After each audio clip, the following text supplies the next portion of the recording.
వాయువ్యం మూల పెరిగినట్లయితే దోషమా అనే అటువంటి విషయాన్ని చూసుకున్నట్లయితే ముందు ఆ గృహంలో నివసిస్తున్నటువంటి గృహ యజమాని మరియు మిగిలినటువంటి సభ్యుల జాతకాలని చెక్ చేయండి.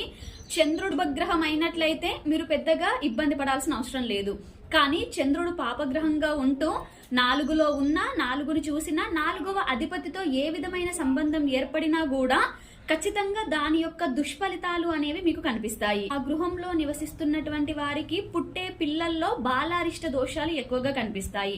తరచుగా నీటి ప్రమాదాలు, జల ప్రమాదాలు ఎదురవడానికి మరియు ఆ గృహానికి సంబంధించినటువంటి నీటి సరఫరా, త్రాగునీరు అవ్వచ్చు, బయటికి వెళ్లే నీరు, వీటి విషయంలో కూడా ఏదో ఇబ్బందులు ఎదురవడానికి ఆస్కారాలు ఉంటాయి. ఫుడ్ పాయిజన్స్ అవ్వడానికి, సరిగ్గా ఫుడ్ తీసుకోవట్లేదు అనేటి కంప్లైంట్లు కూడా రావడానికి ఆస్కారాలు ఉంటాయి. ముందు మీ జాతకంలో బాగుందా లేదా అని చెక్ చేసుకున్న తర్వాత స్థలాన్ని రిపేర్ చేయండి. ఓకేనా?